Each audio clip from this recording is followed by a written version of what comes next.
Hello and welcome. Today I'm going to be having a look at how to unlock the newest character for Risk of Rain 2, Rex. It's just been added with the latest update, so I'm going to be having a look at how to actually unlock it. Now, starting off, when you crash land in your pod, if you go to the back of it, you can now take off the panel and pull out a fuel array from the back. Now, you're going to have to carry this all the way to the 4th level, and it is going to take up your equipment slot.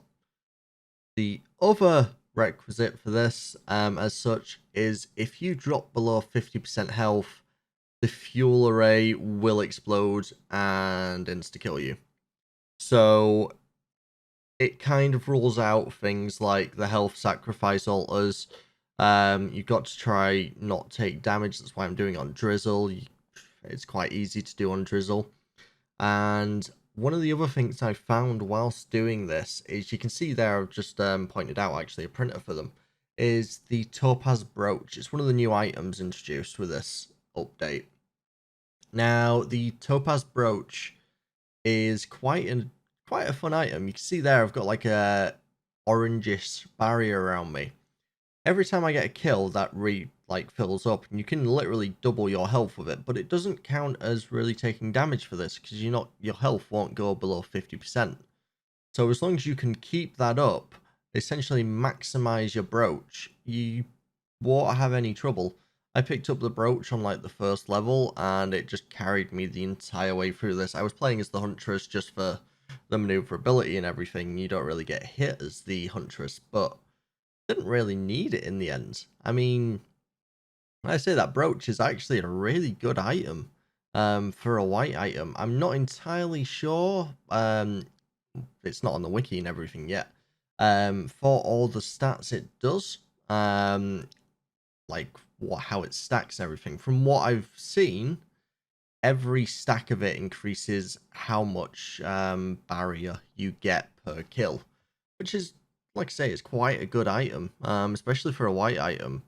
It's definitely going to give you a lot more survivability because essentially you can double your health. What I want to see, I'm going to test this out at some point, is how it works with shaped glass. Because you can see there, from what I can see, it'll double your health and shield, so it'll go all the way up to the top of that. What if you have shaped glass? So shaped glass will essentially it like halves your health, but you keep the full bar there. So can you still half your health but get a full bar of this barrier? Something interesting to test out. See there as well, I was just looking at one of the new chests. There are a couple of new chests in this now. That one there you saw as a utility chest, so it essentially tells you what kind of item you're going to get out of it. I got a stun grenade because it's kind of a utility item. It doesn't help you damage, but it can stun enemies so they can't attack you, so it's a utility item.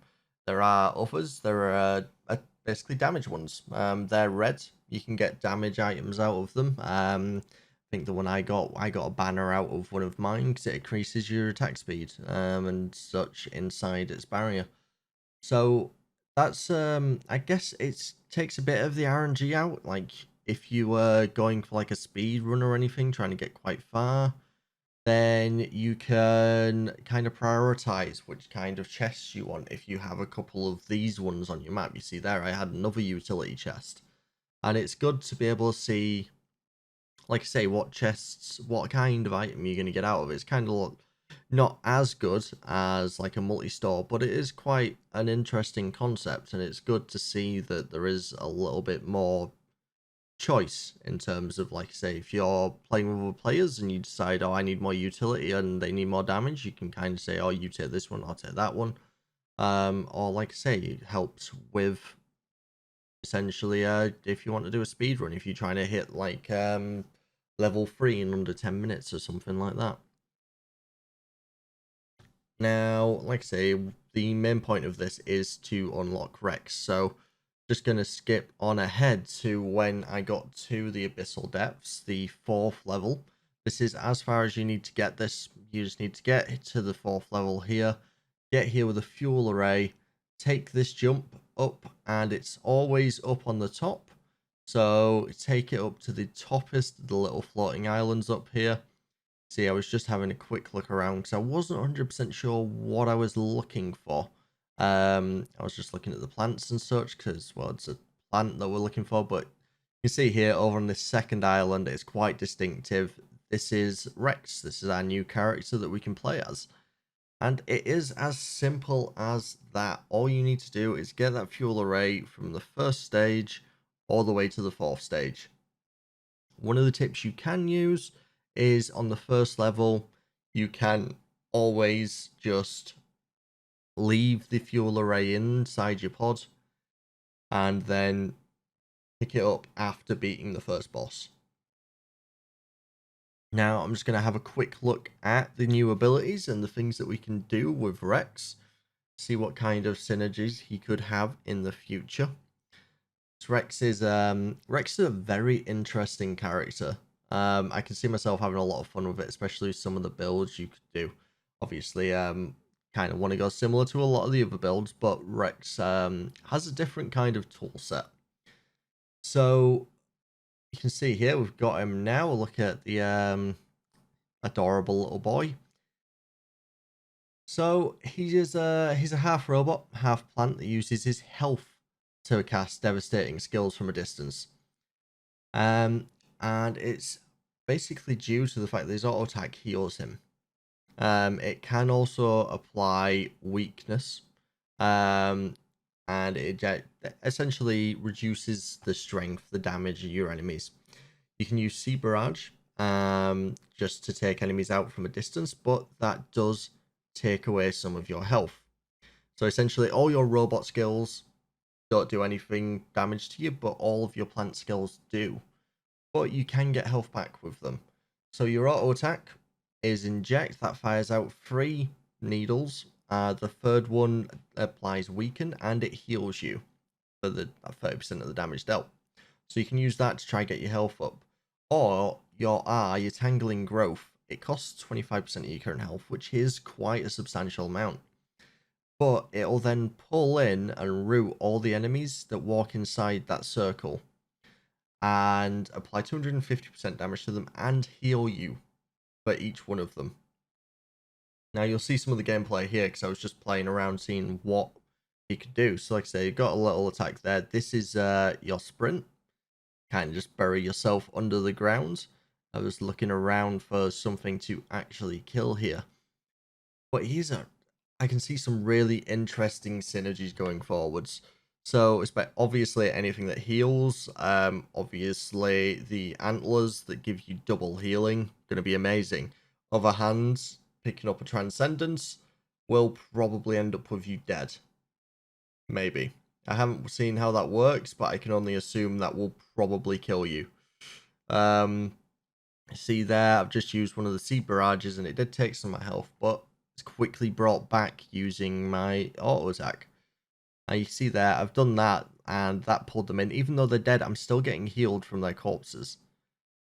It's quite a brilliant ability. Like I say, it's some of the synergies. Obviously, you're going to want to attack speed up. The faster you can attack with this guy, the more healing you're going to get. You're also going to want things like the Harvester's Scythe to get even more health from damaging them. There's going to be some really interesting synergies going forwards. Like I say, obviously you want double healing. That's just a given on this character, seeing as it's all based around using your health to damage. But I can see some really cool stuff coming out of this. I can see some really dangerous stuff coming out of this as well. So if take, for example, I'm not sure how shaped glass is going to work on this character. Is it going to work on 25% of your total health? Or is it going to work on 25% of your shaped glass health? Because essentially you could, if you picked up 2 shaped glasses, like insta-kill yourself. I'm just saying, like, if you're not careful, those things could happen. You would be doing a lot of damage, but your own abilities would kill you. I can't wait to see some of the runs. I'm going to play quite a bit of this new character. It's about time we got a new character. It brings a bit more freshness to the game, especially like the new items and things. There are some new challenges that you can do. Not that many, there's only a couple. And if you have actually already achieved them previously, they will automatically unlock for you.